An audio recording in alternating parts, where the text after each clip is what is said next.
Good afternoon. I'm your host, Jimmy Kim, and you are tuning in to the greatest show on the planet, The Jimmy Kim Show. To the audience out there, thank you so much for tuning in. Today, I have the pleasure of interviewing Doug Owens.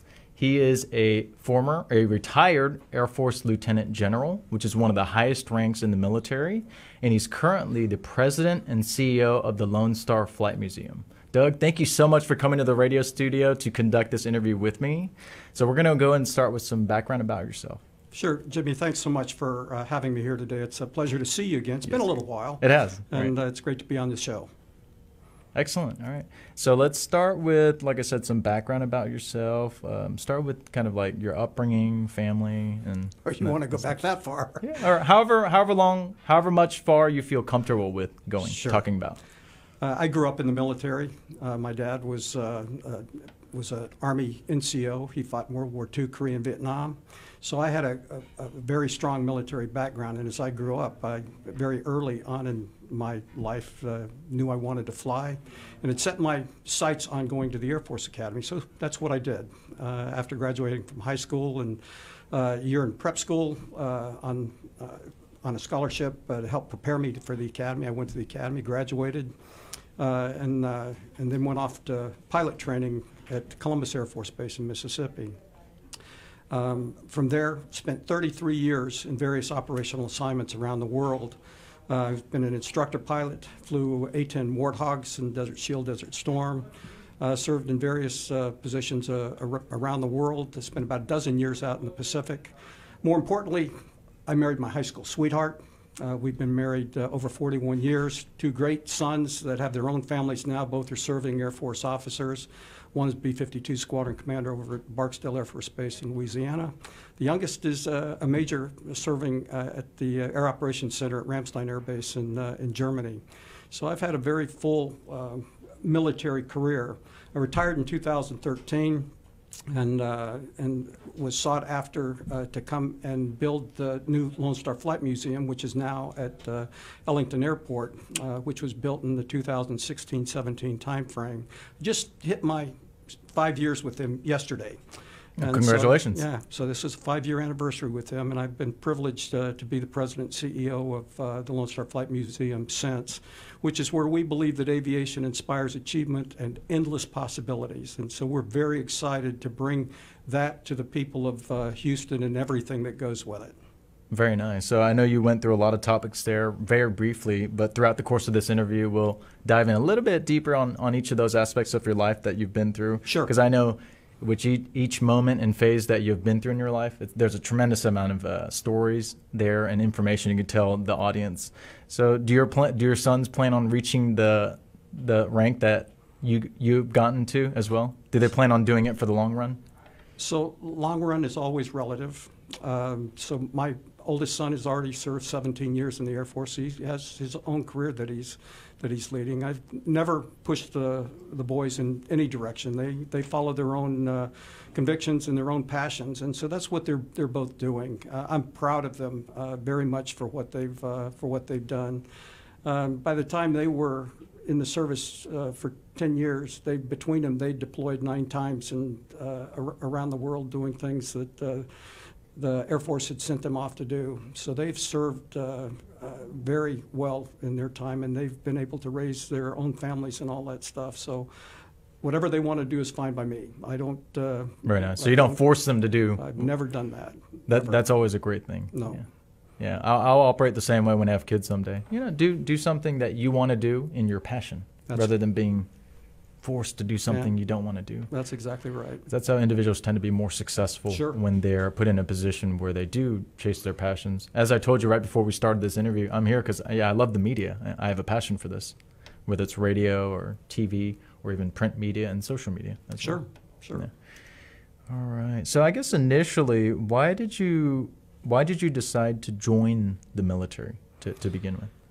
Well, going back again to my dad's time, I'd always been around the military, and the notion of service and being in the military and defending our nation had always been something that had been ingrained in me from a very, very young age. And so that's what I pursued, and I don't regret one minute of it. It came with a great deal of sacrifice on the part of our families as I deployed around the world and moved around. The home that we live in right now over here in Southeast Houston is our 25th home in 41 years of marriage. Oh, wow. And so there's not, lots of folks stay and live and grow up and grow old in the same town, same place. Sure. Not us. We've spent about a dozen years out in the Pacific and all that, and so we've been around and seen a few things, but we're very happy where we are. Well, very nice. So you've had a tremendous opportunity to broaden your horizons around the world. Is that correct? Absolutely, and not just me, but my boys as well. I've got pictures. My youngest son graduated from high school in South Korea, and while he was there, I'm Korean American. Yeah, very nice. So I was stationed at Osan Air Base as a colonel, serving on the 7th Air Force staff there, and worked closely with the ROCAF, the Republic of Korea Air Force, and had some very close relationships with the senior officers there. And while we were there, we got to travel. My son played football. It was a small high school. He got to play football both sides of the ball, played in Singapore and different places. We stood on the Great Wall of China together, and we got to see some really neat things. And I'm very grateful for that opportunity for them, that they've been able to do that. And today he's doing the same thing with his kids over in Germany and traveling. So the opportunities, along with the sacrifice, is both there. Yes. So as I told you, I'm Korean American. So thanks to your father for serving in the Korean War. That's what you had told me earlier. Is that correct? I did. He was there in brutal war. 1952 to 53. Yeah, he was there.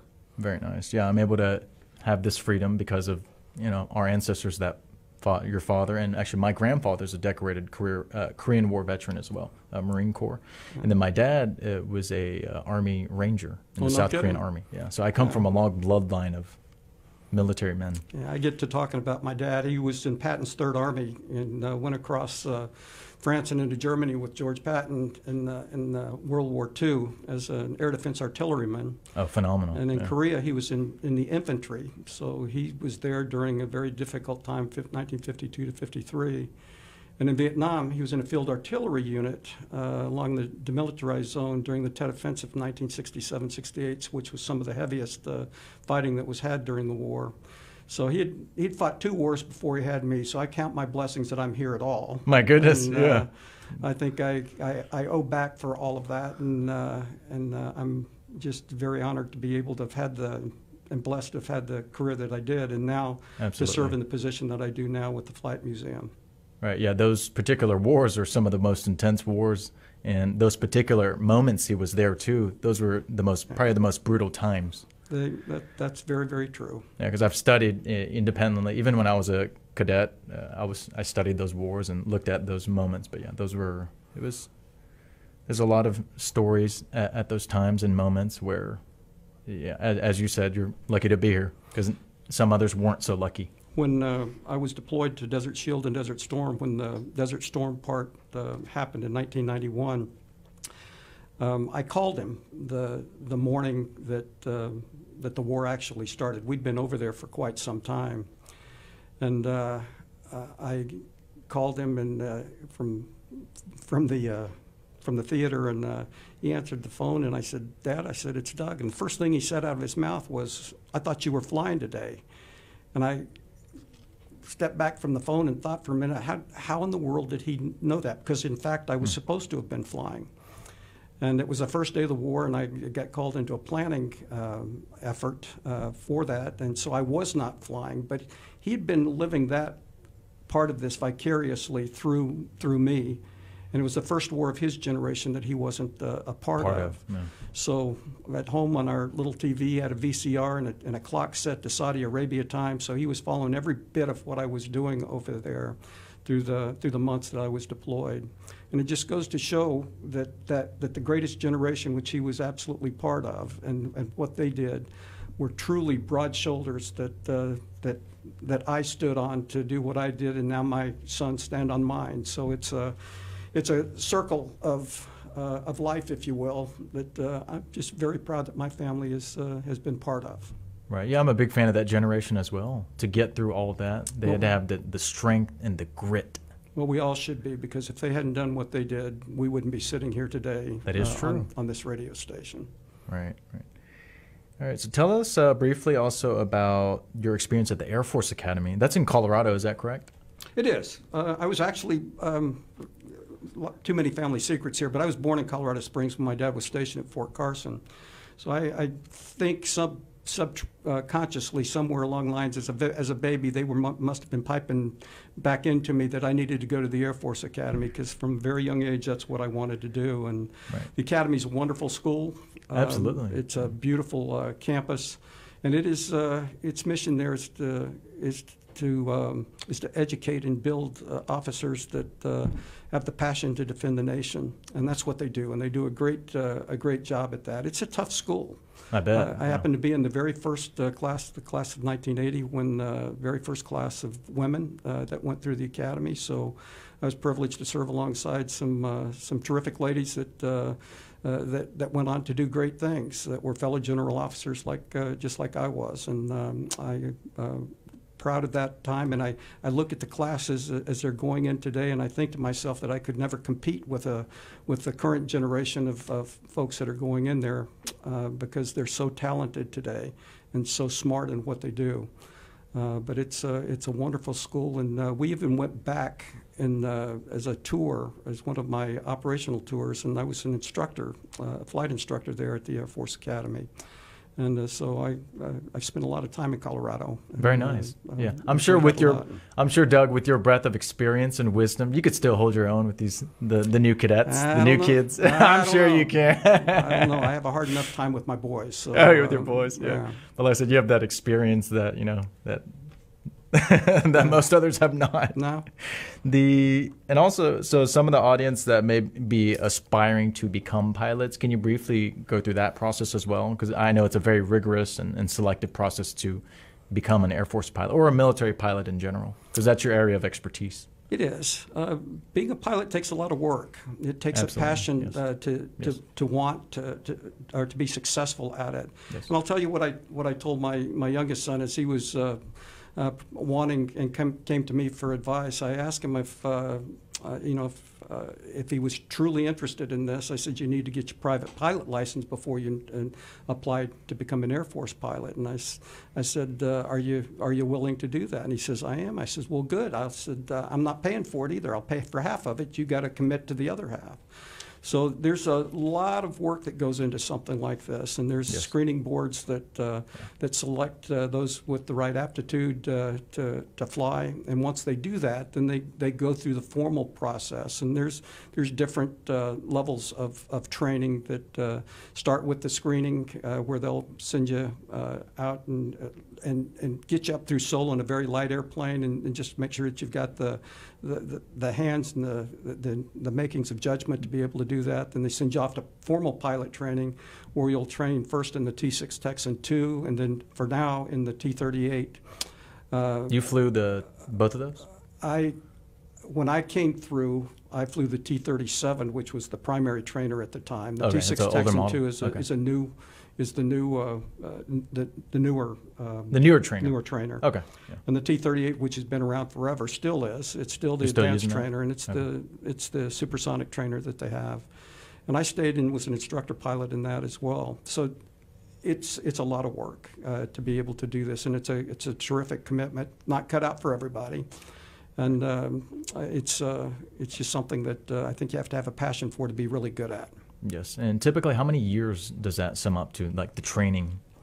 Well, pilot training and the education to finally be able to get out there. The formal pilot training is a year long. Okay. And then after that, for Air Force purposes, they'll send you to follow-on training into whatever aircraft that you're going to fly operationally, and that could be anywhere from a matter of just a few months up to another year, depending if you're going into one of the fighter aircraft that has a longer training period to get spun up in. Yes. Okay. So, and it's a continual training process as well, because you're always brushing up and trying to get better. Absolutely. You'll take annual tests and flight exams, and flying in the Air Force is all about training, because the training then puts you into a position that when the call comes, you're ready to deploy and to put that training into and that practice into fighting for your country. And that's you need to be ready to do that. So it's all about training. Yes. Next, Doug, can you please explain to the audience the process of achieving, as I said earlier, one of the highest military ranks as Lieutenant General? Well, that's an interesting question because in general, so to speak, up through the rank of Major General, you meet a promotion board. And beyond 2-star, from the 3- and 4-star ranks, are nominative positions, so that you are nominated into a position that carries the 3 or the 4-star rank with it. And that's by the President of the United States. So the service will tell the President or suggest to the President that these individuals are their selections to fill these positions. The President then nominates those or sends those nominations to the Senate, and then the Senate votes on them to confirm that nomination. And then once you're confirmed, then you get pin the rank on. So it's a nominative rank and position that you get after your 2nd star. Very nice. Okay. And Doug, tell us more about the planes that you piloted, whether it was a trainer or the main plane that you focused on was the A-10. Is that correct? Operationally, I flew the A-10 Warthog. I did. Okay. And that's a tank buster. It is. Prior to that, I was an instructor pilot in the formal training program. I was a T-38 instructor pilot to start with, and then flew T-41s, which is the Air Force version of a Cessna 172. I was actually an instructor in that out at the Air Force Academy for the cadets, which was a really a neat thing to do. Very to nice. help inspire and shape their. And you trained quite a bit of cadets, is that correct? I did. Yeah. I did. We were out there for about 3 years. But in 1987, I started the transition into the Warthog, and was stationed at Myrtle Beach, which is where we deployed out of for Desert Shield and Desert Storm. But subsequent to that, flew Warthogs in Alaska and Korea, and from there deployed a couple of different times in different places for operational missions as well. The A-10 is a wonderful airplane. Still flies today. It's now the A-10C. It's got some avionics. They modified it. It's got some avionics upgrades and weapons upgrades that allows it to drop precision weapons.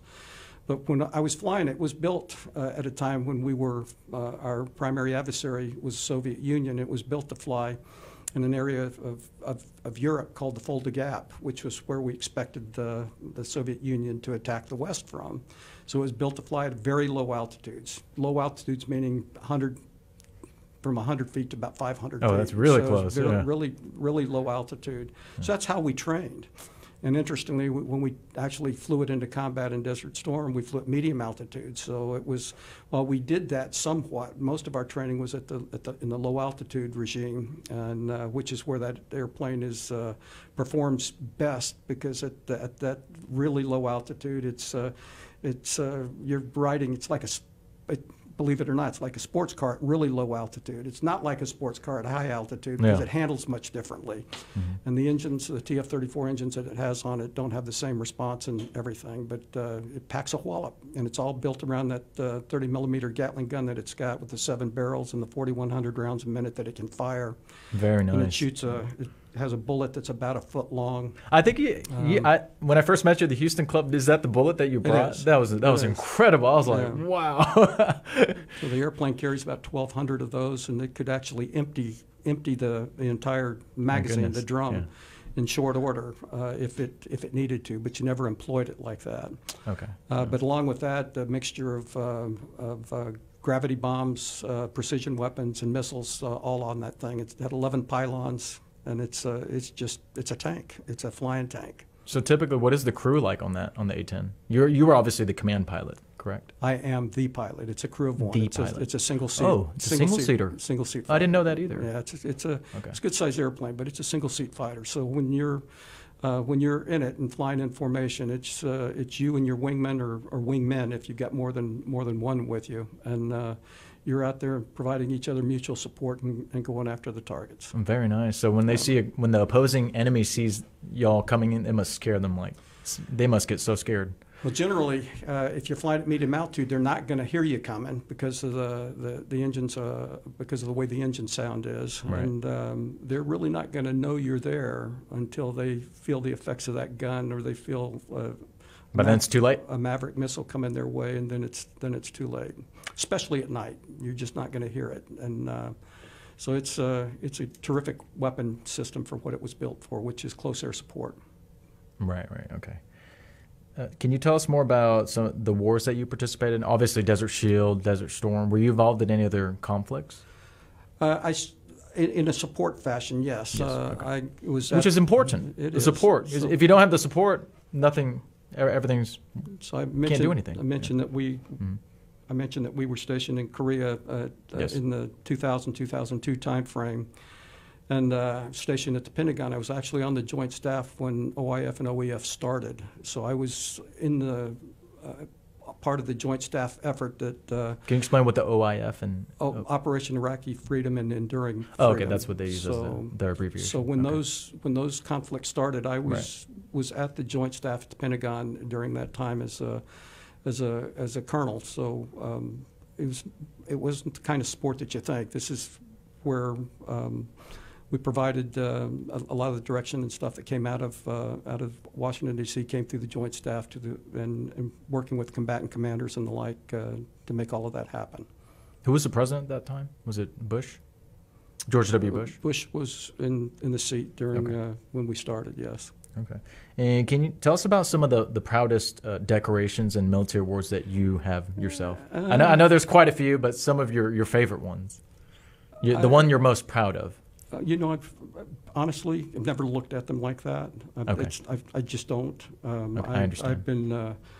I've been grateful for the awards and decorations that I've received, but I've never looked at them in the way that you're asking me to address it. So I just haven't.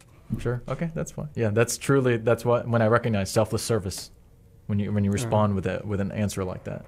All right. And are you still flying and training people to a certain degree? Because I know you're around a lot of planes at the museum. I am around a lot of planes today, and I fly occasionally when I can. It's not my primary job anymore. Right. So because you're operating the whole museum. So I don't act as an active pilot with them, but I will go up and every once in a while. Every once in a while, when I can, I'll take control as I can, but not so much anymore. The whole notion of flying is one of those where you have to continue to do it, and you have to practice at it to be really good at it. And when I can have time to do that and devote the time to it, then maybe again here sometime soon. Okay. Yeah, that totally makes sense. As with anything in life, practice makes perfect. And if you stay away from something for too long, you start getting a little rusty. Sure. All right, Doug, tell us about, Douglas is currently the president and CEO of the Lone Star Flight Museum, which is located near, would you say it's located near NASA? No, Ellington Airport, right there. We're on Ellington Airport. Yeah. Okay. Right. So we're on the southeast side of town, just about 20 minutes from downtown. It's an easy get down 45 and get off on Dixie Farm Road, and you're right there. So it's an easy drive from downtown. Yeah, that's another reason you should go there to see all the planes. So tell the audience that hasn't not been there yet pretty much what the museum has to offer, what it's about. So the museum is the current museum is about 31 years old. It'll be 31 here in November. It started down in Galveston back in 1990, and in 2008, Hurricane Ike just about destroyed the whole facility, and they put it back together as they could and opened it back up, but then looked for higher ground, and they found that higher ground at Ellington Airport. And so over several years, between 2009, when the museum opened back up in Galveston, until we opened in September, that effort to find that higher ground and build that new museum took place. I joined the team in September of 2016, right after they had started the build of the new museum, and it's wonderful. It's 130,000 square feet, and it cost about over $35 million to build. It is a state-of-the-art aviation museum and STEM learning center. As we brought the airplanes up from Galveston We changed the mission a bit, and so today the mission as it sits is to celebrate flight and achievements in Texas aviation history and to educate and engage our youth through science, technology, engineering, and math, through STEM. And so we've got some really neat things, neat, cool, whatever adjective you want to apply to it. We've got incredible. We've got them there. We use the airplanes kind of as a hook to get everybody in. Yes. So the airplanes represent the history of aviation. The core of the collection are warbirds. We've got a B-25, Dauntless dive bomber, Corsair, a TBM Avenger. We've got all of the early trainers, the T6. We've got a BT-13, the Stearman. We've got those that kind of round out that core. And we've got other general aviation aircraft in there as well. We've got a DC-3, a Continental DC-3 that was given to the museum by Gordon Bethune, the former CEO of Continental Airlines. Most all of our airplanes are in some state of operational readiness. They all have their engines work. They've got gas and oil in them. They all don't have their annual inspections, but they're ready. They can be ready to go. And so we've got over 24 of the airplanes in there, and along with that, that hook to bring people in.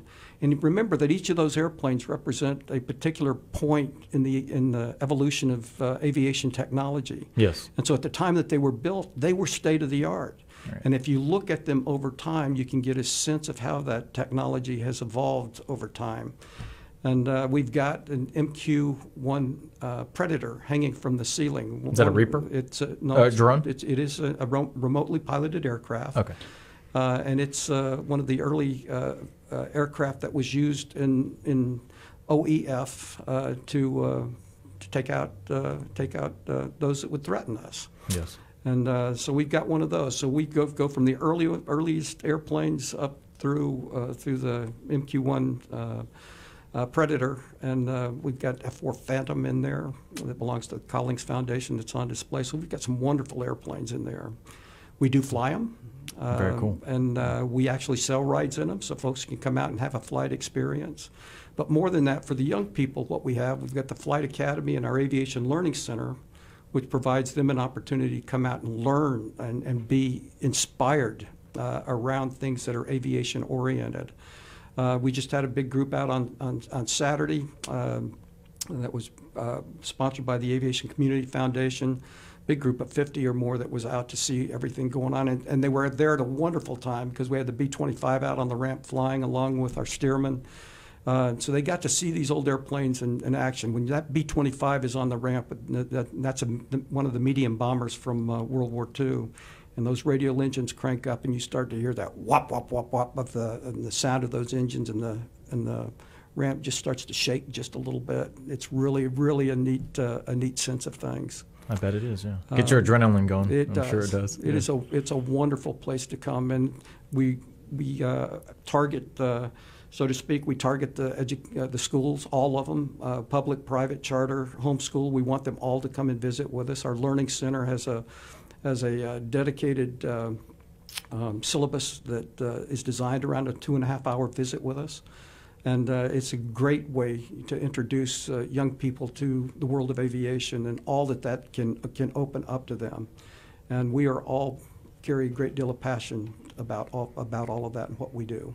Yeah, I can tell because when you talk about it, your eyes just lit up, which is fantastic. That and I talk with my hands. That's a great thing too. Yeah, I do the same thing. It helps. I really like that y'all do outreach to the schools because from a lot of the public school system or even the higher education system, the universities, they don't get a lot of exposure to that. Yeah. Because when I was growing up out in Katy, I didn't.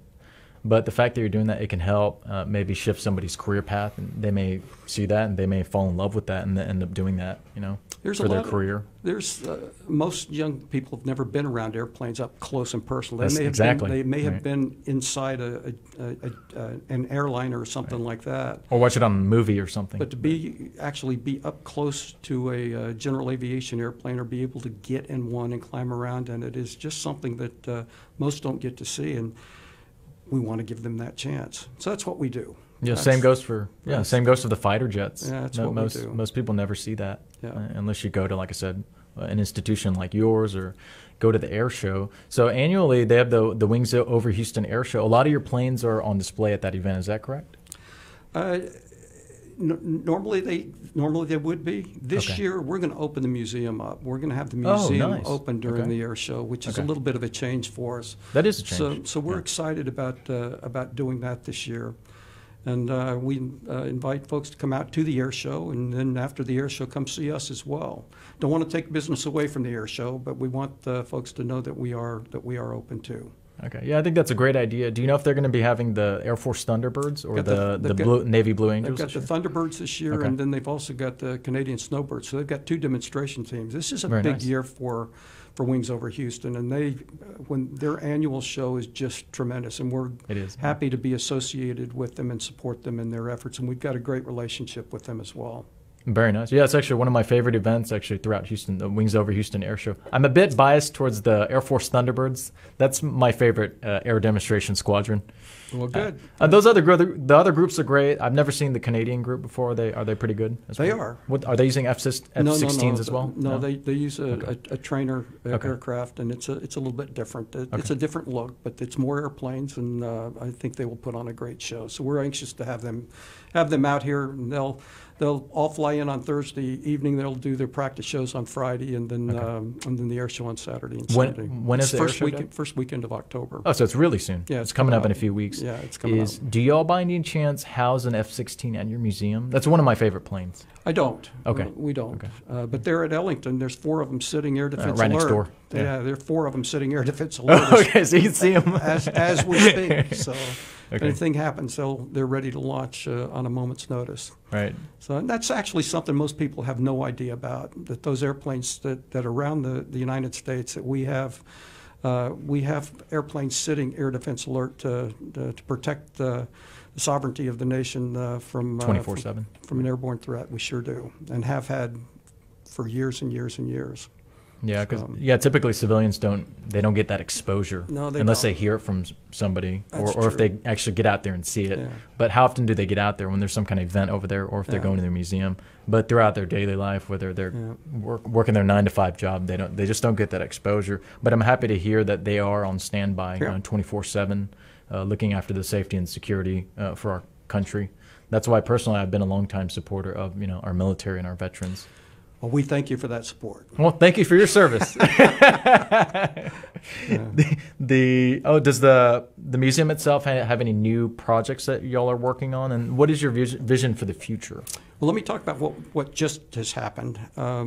We just opened our 9/11 exhibit, and it is a very powerful and moving exhibit. We formally opened it the 1st of September, and it is in our gallery right beside our admissions desk, our transition gallery, and it'll be there through the end of the year.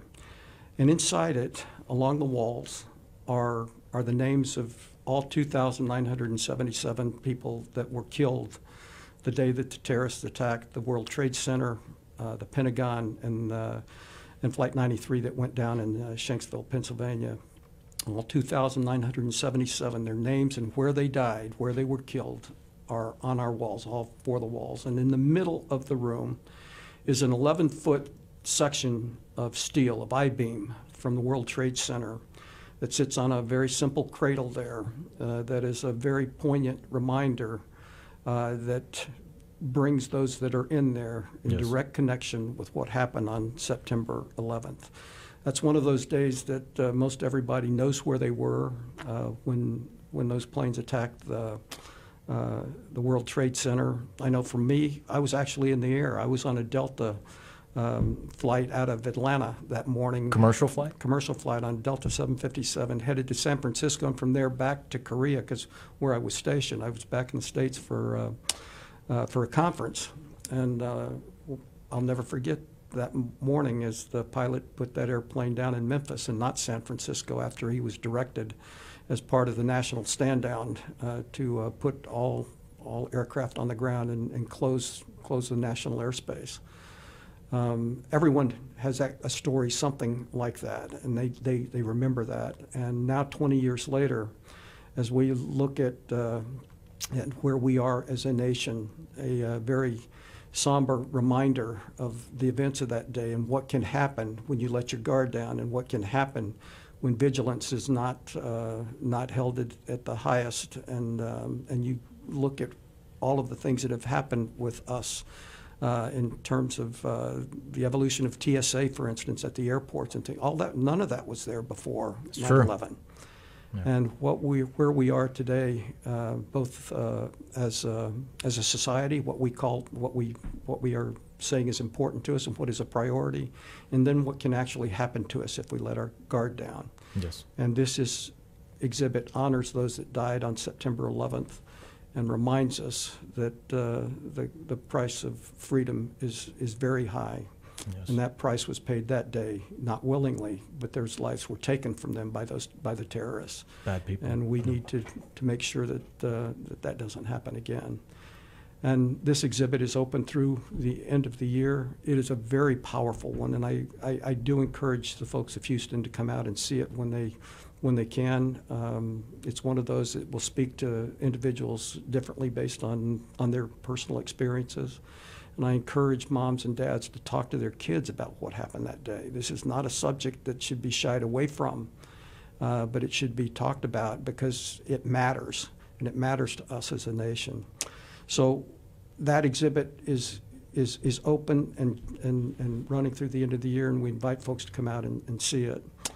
In addition to that, we've got new airplanes that are continually flowing through the museum. I mentioned our MQ-1 Predator, which a lot of folks have never been up close and personal with one of those. Well, they can come and do it now because it hangs from our ceiling. Nice. And they can be up on the upper rail and look right at it. And that's a really neat thing. We've got a new program called our Visiting Aircraft of the Month. This month we've got an F-100 Super Sabre that earned its fame in Vietnam. I'm not familiar with that plane. Is that Air Force? It is an Air Force aircraft. Okay. It is a fighter. This particular one is a two-seater. Okay. Do they still use it right now? Oh, no, it's been out of the inventory. It's been phased out. It's been out of the inventory for a long, long time. Okay. But we continually have new airplanes come in. So once you come visit us, you get a membership. That membership gets you back in free every day you want to come back for the year, and then you can get to see the new things that we have that keep the collection and keep the visit refreshed from time to time. Right. So we've got lots of new things, and with the new school year kicking off, we're looking for the young folks in the schools and everybody to come back and visit with us. Pasadena Independent School District, Jeepers, they have. Just by themselves, they have contracted for 60 of those Aviation Learning Center experiences for their district. So most all of their fifth graders in the entire school district will come see us. The other districts that are out there should be listening to this because they should make similar arrangements, because this is something that can matter to young people in terms of inspiration and hope. So I encourage the other districts to come see us as well. Yeah, it can completely change their lives, as you said. It can. Yeah, the first time I went to an air show, I was mesmerized. It did change my life. Because up until then, I'd only seen these planes in movies. Sure. Versus when I saw it live, I actually, I'm kind of embarrassed to tell the story, but I actually cried because it was so incredible, the adrenaline. Because as you know, I have a passion for fighter jets and the Air Force. Sure. But yeah, it was so incredible. I couldn't believe how much different that experience is.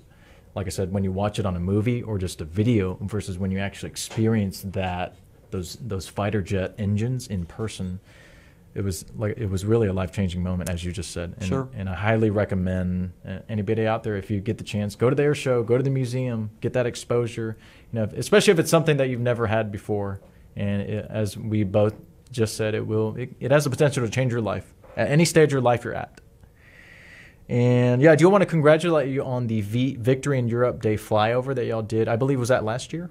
Yeah, it was. That was incredible. I saw it. It was May 10th of 2020, and this is after all of us having been locked down for about 2 months, and we're in the middle of the lockdown. And as we were looking at VE Day, which would have been May 8th, 1945. The weather was bad that day, so we pushed it off to the Sunday of Mother's Day. Oh, I saw that. Yeah. So for the audience, they may not know their abbreviation. It's Victory Day. It's Victory in Europe Day. Victory in Europe Day for the 75th anniversary of World War II, and then of the end of the war. Of the end of the war, that is correct. Yeah, and that's then right. Doug and his museum, they held a flyover all around the greater Houston area for free for everybody to watch. We put up about 24 airplanes, and the Commemorative Air Force helped us out, and others did as well that came in and volunteered their airplanes and stuff. And so we had about a 120-mile circuit that we flew around Houston, and they came out by the thousands to see it. And it was live streamed on Good Morning America. We had more media that day, especially since we were closed to the public. It was a wonderful thing, and it really gave the folks an opportunity to come out and see something really neat about a really neat day.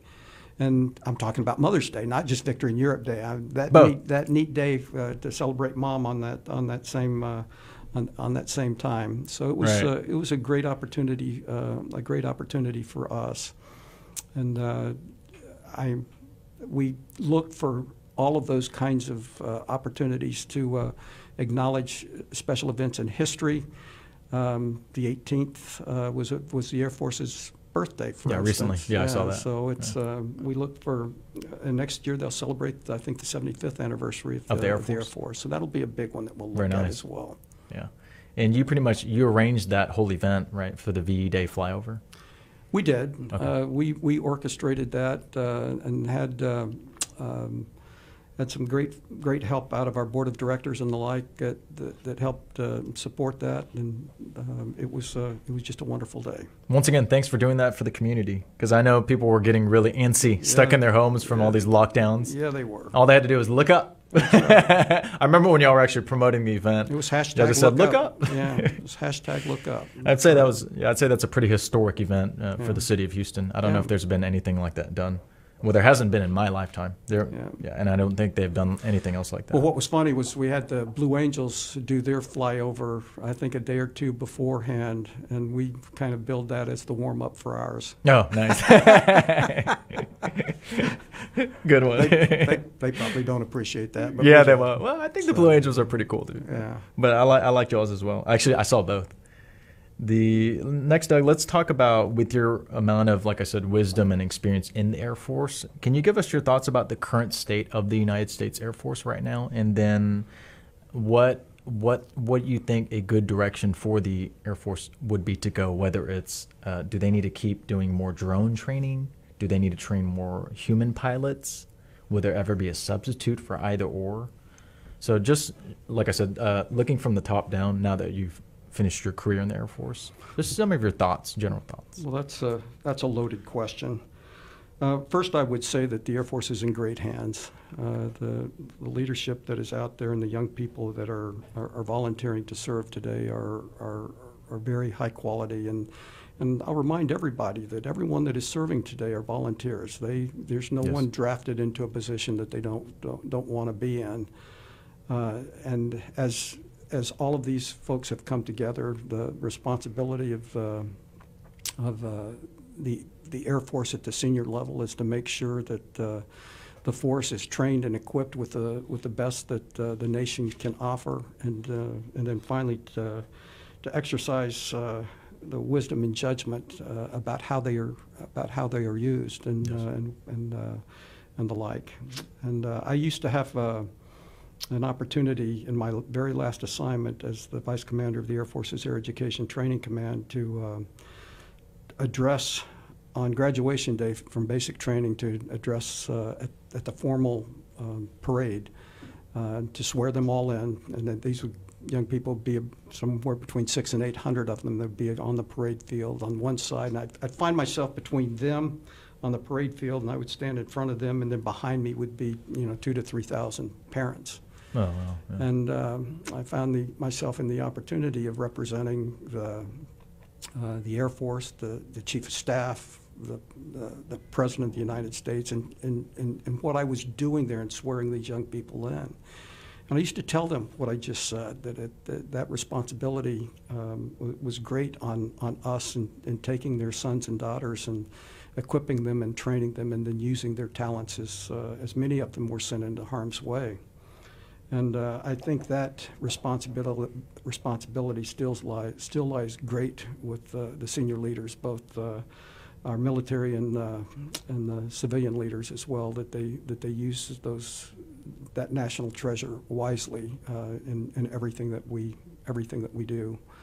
But we still remain strongest Air Force in the world out there. But yes. We have near peer competitors with other air forces out there, most notably the Chinese. Yes, and, Chinese and Russian. And so we need to again stay ever vigilant on what they are doing, as they will look for every weakness that we have to be able to exploit that weakness to their gain and our and as a threat to us. Yes. The advances in technology, the advances in training, the advances in equipment that's out there needs to continue to be able to keep us postured in the way that we can defend the nation and in the way that we were intended to defend the nation from the start. Yes. You mentioned the drones, the remotely piloted aircraft. Yes. You know, I talked about this just briefly before the show. Yes. You know, the advent of remotely piloted aircraft and all that they can bring to a battlefield, and they've got airplanes, or they've got RPAs that are this big. Oh, really? I didn't even know that. They've got airplanes that are the size, have the wingspan of a 737. So the remotely piloted aircraft, they can serve a variety of purposes. From an intelligence, ISR, intelligence, surveillance, and reconnaissance, up through attack and battle damage assessment, things along those lines. So there's great capability out there, and I think those capabilities need to be exploited as much as they can. I don't foresee ever there being an Air Force without manned aircraft in them. I don't think as a nation we ever want to take man out of the loop of those kinds of things, because then warfare becomes something different. Yes. And then those that elect to participate in warfare need to make sure that the things that are at risk matter to them. And otherwise, war becomes something different. And right. So I don't see drone aircraft nor remotely piloted aircraft ever becoming the sole method of executing aerial warfare. I don't think that'll ever happen. Okay. Yeah. We don't want it to happen. Yes, I agree with you totally on that, because yeah, we humans have that type of awareness and Sure. situational awareness where a machine may not. Sure. And I liked your philosophy and your approach in terms of national security. I totally agree that while I do promote peace, at the same time we have to be strong as a nation and be prepared for any enemy forces that try and infiltrate us, whether it's coming from those countries that you mentioned earlier, China or Russia or any terrorist groups. You're exactly right. Yes, I love that. All right, to wrap up their interview, Doug, I always end the interview with, can you give us one tip from each aspect of your life? What's that? I said, oh, jeepers. Go ahead. You'll love it. Go ahead. ahead. A tip to be successful in the military, tip to be successful as a pilot, and then a tip to be successful running a nonprofit like the Lone Star Flight Museum from a business standpoint. Your best advice to our audience out there. So a tip with respect to the military, there's no more honorable thing that you can do than to serve your nation and to serve others. Yes. And so the tip is that if you sign up, that you're doing so willingly with the heart of a servant. And if you want to be successful, you'll keep that servant's heart as you go through and the many sacrifices that come with being in the military. With respect to being a pilot, one of the first things that they always tell you when you are dealing with an emergency procedure is to maintain aircraft control. Before you do anything else, you have to don't freak out. You have to maintain aircraft control, because as soon as you do that, as soon as you lose aircraft control, regardless of what else is happening, you've set the odds against you. Mm-hmm. So in a very broad and general sense, my tip about being a good pilot is to always maintain aircraft control. To do that, you have to train, and you have to train, and you have to practice, and you have to practice to be good. And then when bad things happen in the air, just as they do in any other regime that you're operating in, whether it's you're driving a forklift or an 18-wheeler or anything else, when bad things happen, you need to maintain aircraft control. And if you've trained well, then you'll be able to work your way out of bad situations. And I'm sure you've been in that situation several times. Well, once or twice. And then you ask about the success for this one, pretty much, in success in life, or running a museum, nonprofit. Well, nonprofit is very different than anything else I've ever done. Yes. In business, the motive is financial. It's money. Profit. It is profit. It is business is a profit-oriented deal. The defense of the nation is the motive there is, in fact, securing freedom, and the nonprofit is service. It is still a business, and you still have to make ends meet, and you still have to do the things that you need to do, but it's different. And to do that, it takes everybody pulling in the same direction to be able to make that happen. And people come from all walks of life. It's not just liberals and or conservatives or anything like that. It's everybody that recognizes the community need and then stands up to meet that need. I'll never forget what J.J. Watt did post Hurricane Harvey when he stood up and wanted to reach out and raised all the money that was raised to help the people of and the victims of Hurricane Harvey. That was a community coming together, and the nonprofit realm does that. That's what it's about. All right, excellent. General Doug Owens, once again, thank you so much for conducting this interview and coming to the radio station. Jimmy Kim here signing out. Tune in next week, 12 to 1 p.m., Radio The Bung 99.5 FM. To the audience out there, thank you so much for listening, and we'll see you next week. Bye.